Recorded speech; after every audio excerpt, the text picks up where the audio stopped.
दिन जंगल में टुनटुनी चिड़िया अपनी बेटी के साथ एक पेड़ पर रहती थी। जंगल में भीषण गर्मी पड़ रही थी। मम्मा मम्मा, बहुत गर्मी लग रही है, बारिश कब होगी?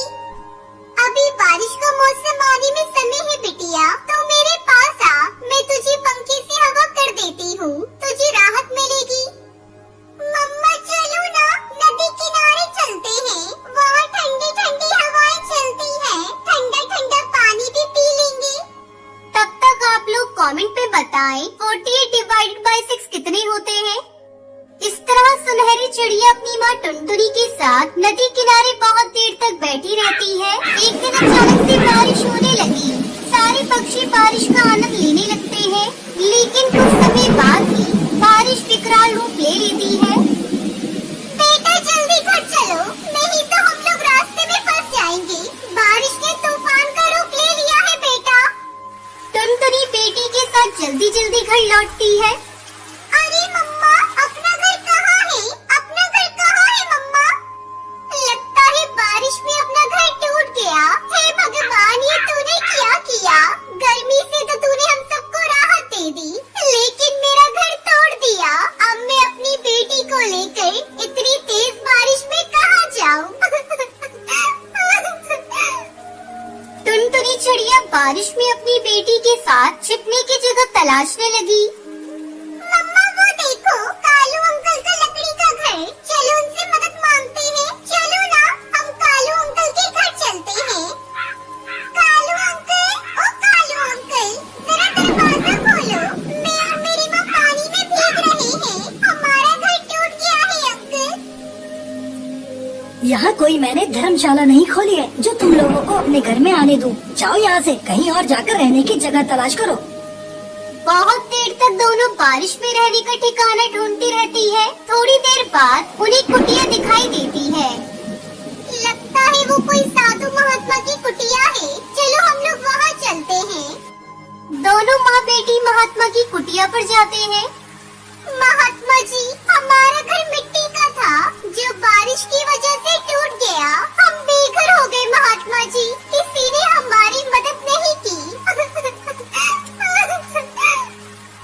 कोई बात नहीं चिड़िया रानी, तुम बारिश रुकने तक यहाँ रह सकती हो। महात्मा जी, आपकी कुटिया भी तो मिट्टी की है, फिर ये क्यों नहीं बारिश में टूटी? वो इसलिए बिटिया, ये जादुई मिट्टी से बनी है। ये लो जादुई मिट्टी, इसे साधारण मिट्टी में मिलाकर अपना घर बनाना, वो भी कभी नहीं टूटेगा। शाम होते होते बारिश रुक जाती है और टुनटुनी महात्मा जी की दी हुई जादुई मिट्टी से अपना घर बनाती है। पूरी रात लीपा पोती करके टुनटुनी अपना मिट्टी का घर तैयार कर लेती है। फिर दोनों माँ बेटी जब अपने मिट्टी के घर में प्रवेश करते हैं तो वो अंदर से बहुत ठंडा था। मम्मा, ये घर तो बहुत ठंडा है, इसमें तो गर्मी भी नहीं लगेगी। वाह मम्मा, महात्मा जी की जादुई मिट्टी ने कमाल कर दिया है। ऐसा घर पूरे जंगल में किसी और का नहीं होगा। फिर दोनों माँ बेटी खुशी खुशी उस मिट्टी के घर में रहने लगती है, लेकिन उनकी खुशी को उस जंगल में रहने वाली दुष्ट काली बिल्ली से देखा नहीं जाता। और एक दिन मौका पाकर वो उनके मिट्टी के घर में कब्जा कर लेती है। जब वो दोनों माँ बेटी पानी पीकर नदी किनारे से वापस अपने घर आती है तो दुष्ट बिल्ली को देखकर हक्का बक्का रह जाती है। आओ टुनटुनी, आ गई तुम। मुझे तुम्हारा ही इंतजार था। आज से ये घर मेरा है, तुम ये घर भूल जाओ या मेरा भोजन बन जाओ। बिल्ली मौसी, बहुत मुश्किल से हमने मानसून के मौसम में ये घर बनाया है। हम माँ बेटी कहाँ जाएंगे ऐसे बरसात के मौसम में? हम पर दया करो।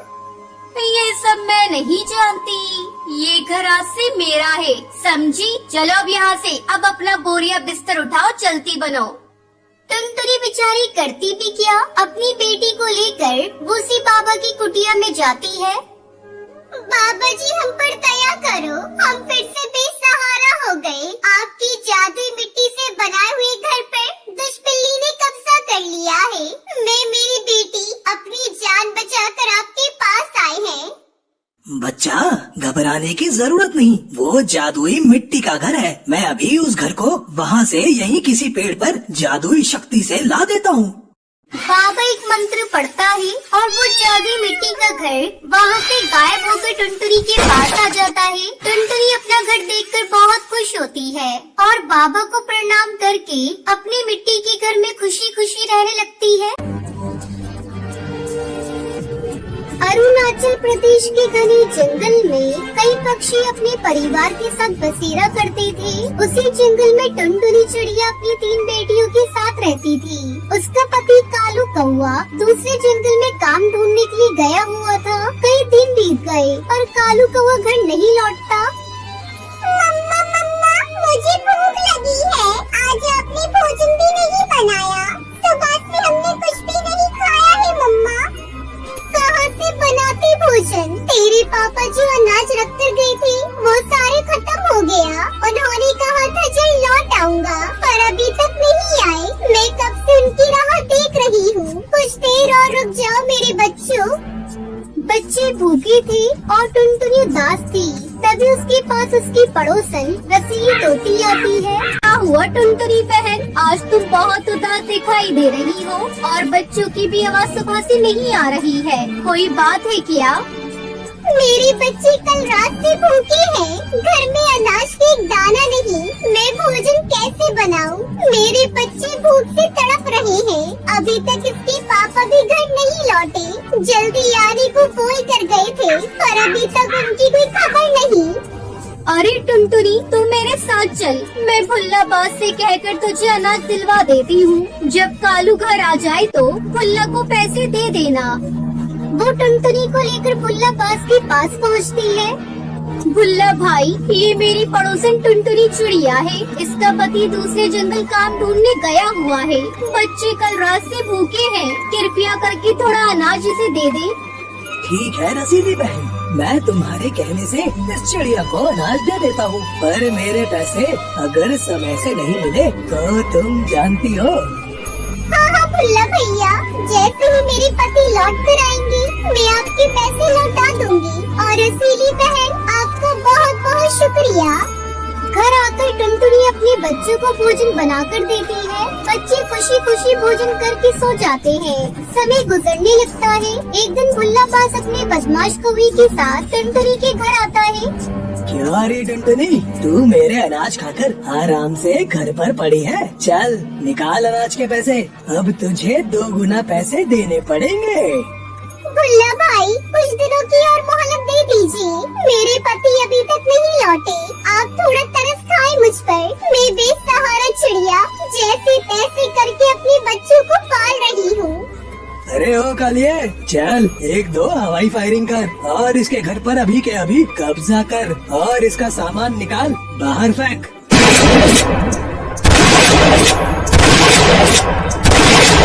टुनटुनी की तीनों बेटियां खेल रही थी। उसे देखकर कालिया कौवा कहता है, मालिक, मुझे तो ऐसा लगता है ये चिड़िया झूठ बोल रही है। इसका पति कहीं नहीं गया। ये सब आपके पैसे न चुकाने के बहाने हैं। मैं तो कहता हूँ इसके घर को छोड़कर इसकी तीनों बेटियों को साथ लेकर चलते हैं। इन्हें बेचकर हमें बहुत पैसे मिलेंगे। अरे पहली बार तूने ढंग की बात कही है। कालिया शूटर और भुल्ला बास टुनटुनी की बेटियों को लेकर जाने लगते हैं।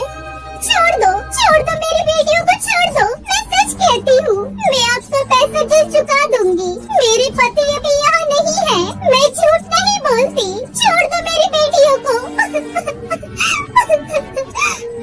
भुल्ला बास टुनटुनी की एक नहीं सुनता। वो उसकी तीनों बेटियों को ले जाकर एक पिंजरे में डाल देता है। टुनटुनी अपनी किस्मत पर आंसू बहा रही थी। हे भगवान, जल्दी से मेरे पति को भेज दो, वरना मेरी बेटियों के साथ अनर्थ हो जाएगा। शाम होते होते कालू कौवा घर आ जाता है। पत्नी के मुंह से सारी बातें सुनकर वो भुल्ला बास के पास जाता है।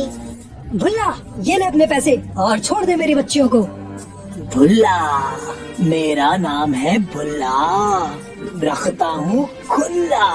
ला मेरे पैसे। टुनटुनी, चलो अब हम यहाँ नहीं रहेंगे। यहाँ भुल्ला बास की नजर मेरी बेटियों पर पड़ चुकी है। वो कभी भी इन्हें नुकसान पहुँचा सकता है। कालू कौवा अपनी पत्नी और तीनों बेटियों को लेकर पास वाले जंगल में चला जाता है। टुनटुनी वो देखो, यहाँ बहुत ही गीली मिट्टी और मुल्तानी मिट्टी पड़ी है। तुम बच्चियों के पास बैठो, मैं अभी गीली मिट्टी लेकर आता हूँ और फिर उससे घर बनाएंगे। कालू कौवा गीली मिट्टी लेकर आता है और उससे सुंदर सा घर बनाता है। गीली मिट्टी का घर बहुत ही खूबसूरत दिख रहा था। फिर वो सभी मिट्टी से बने घर में खुशी खुशी रहने लगते हैं।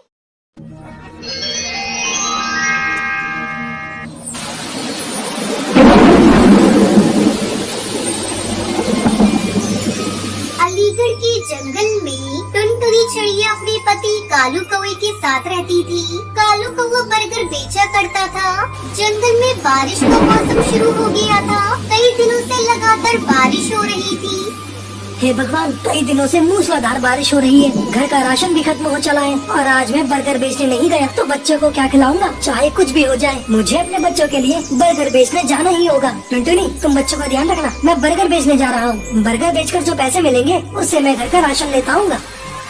इतनी तेज बारिश में कहाँ जाओगे जी? मत जाओ, चारों तरफ पानी भरा हुआ